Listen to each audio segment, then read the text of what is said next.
I'm here with my 2020 Alfa Romeo Giulia Q4 sedan with the TI trim, and today I want to go over my top 5 favorite things about this car, and it kind of highlights a few of the things that are new for 2020 on the Alfa Romeo Giulia. And the first thing I want to start with as being my favorite thing about this car in just the 3,500 miles that I've had it so far is the anodized blue metallic paint, which is new for 2020. I think this is the perfect blue. I know the Misano blue is a little bright for my taste, but I also know it's extremely sporty. And this car, I think, is all about the kind of the cool colors that it has. I mean, with an Alfa Romeo, you just want it to pop. You want it to be a little bit bright in color. You can pick a more classy color like black or one of the dark metallic grays.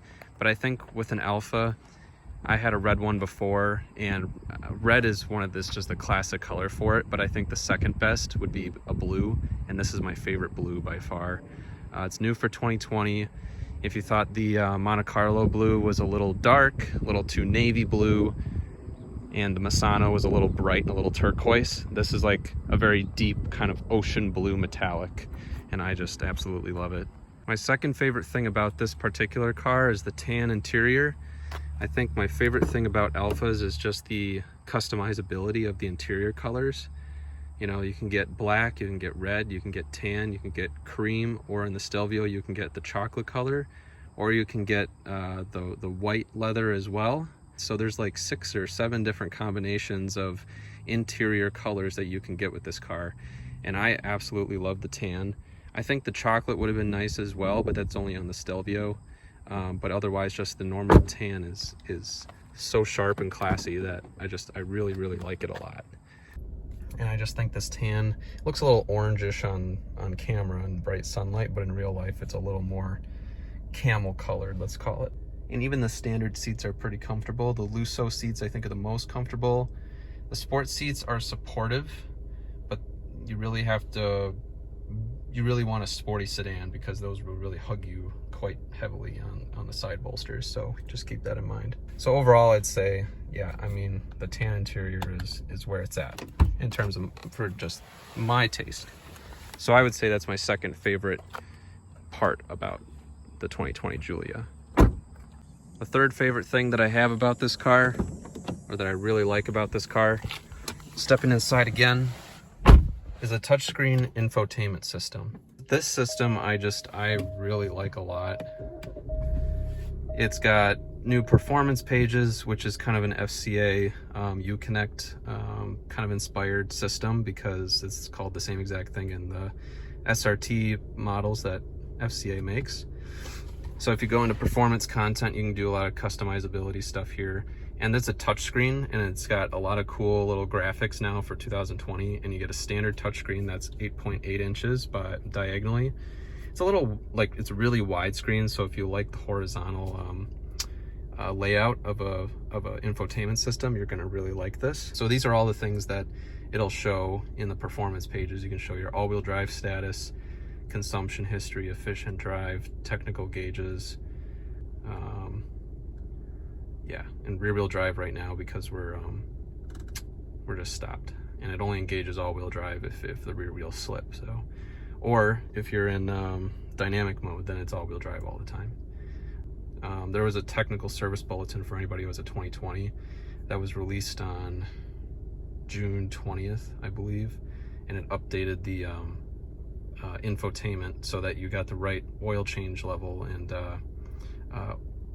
oil change interval. So it's not like 14,000 miles, which it should be like 9,400 miles, I believe, somewhere around there. So that updated that and then fixed any possible infotainment freezing or rebooting while driving. I just really like all this. You got the drive mode explorer, which is kind of cool, so you can see what, you know, different thing that happens when you're in different modes, and new graphics when you change between advanced efficiency, natural, and dynamic modes. Or we got dynamic mode, which engages everything at a heightened level. So steering sport, shifting sport, gas pedal sport, and all-wheel drive sport. So now everything's just much more responsive and dynamic. So I usually just keep it in natural mode when I'm on the highway or basically cruising around town. If I'm in stop and go traffic, I'll put it in advanced efficiency mode because I want the brakes and I want the gas to be as least touchy as possible for smooth traffic driving. But once you're just cruising around and there's no traffic, normal modes or natural modes probably the best in my opinion. I really like all this stuff. I think it works really well. You got the driver assistance. It shows you all, everything, and it swipes from left to right. And if you do little swipes, it definitely works better in my opinion. If you do like the big swipes, it kind of pauses and hesitates a little bit. So just keep that in mind if you have this system. But otherwise, that's my third favorite thing about this 2020 Giulia. My fourth favorite thing about the 2020 Giulia and Stelvio models is the advanced highway assistance feature. So you have active blind spot monitoring, you have rear cross traffic alert, but you also have like advanced radar guided cruise control, and you have lane centering on the highway, which is called highway assist, just highway assist. And it centers yourself in the lane, and as long as you have at least 2 fingers touching the wheel, it can sense your electricity in your body through the steering wheel rim. To engage it, what you have to do is you have to turn on the adaptive cruise control function, and then which is hit by hitting this button, and then you hit the steering symbol. Once you're in the steering symbol, it goes to a different gauge or a different display in the center screen, and you'll get green bars on the side when it's engaged. I'll make a video on how it works on the highway in the future, but it's great for long distance journeys, and it just brings adaptive cruise control to an all new level. And then it shows obviously its traffic sign recognition, so it will read the speed limit signs with the camera up here in the windshield. It will also verify that through the navigation system that's built in as part of the active driver assist package. So you just got to keep that in mind. I really like this system a lot, and I think it brings this car up to a whole new level of semi-autonomous driving. It's level 2 autonomy, not full self-driving, not level 3, it's level 2. And it doesn't have quite the capability of maybe Tesla or Super Cruise from Cadillac and GM, but it's right up there with some of the better integrated systems that is not distracting. It's predictable and it works really well, so I would highly recommend optioning this. In the future, I think it'll, as the technology gets better, it'll trickle down into more models across like the FCA lineup, across other models, and the technology will get a little less expensive in the future. So that brings me to my fifth and final favorite thing about this car, and it's got to be the driving experience. The new steering wheel for 2020 is a little thicker, a little beefier, and a little more substantial feeling with perforated inserts on the TI trim, which has a sports steering wheel. I really like the steering wheel a lot. I think it's a great improvement, and it's not too thick like BMW steering wheels, but it's thicker than the 2017 through 2019 models, so I think it's just right. The quietness provided by these new double pane windows, they seem a tiny bit thicker, and not only thicker, but they're dual paned with acoustic laminated film in between the 2 panes to reflect sound waves. So it's just really, really quiet in here compared to even the 2017 through 19 models.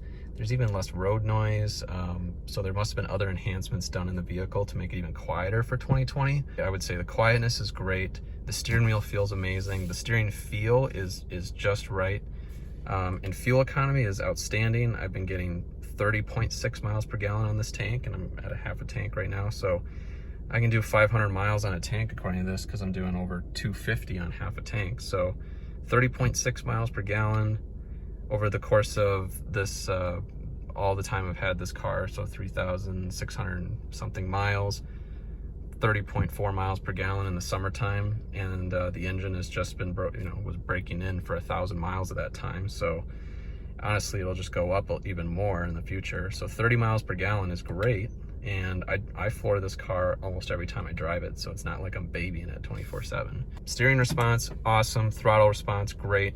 Brakes are improved for 2020, like the brake-by-wire system is less sensitive, and it's easier to stop and modulate the brakes in traffic, so it works extremely well. I just absolutely love the way this car drives, and the ride seems even smoother for 2020. Combine that with the quietness, it just feels so precise and smooth when you're driving down the road, and it feels like a true luxury sedan. So I have to say that the driving experience is my fifth and final favorite thing about this car for 2020. And I hope you guys really enjoyed this video. Feel free to like, subscribe, and put your 5 favorite things in the comment section below about these new Giulias and Stelvios for 2020. And I hope you have a great rest of your day. Thanks for watching. Bye.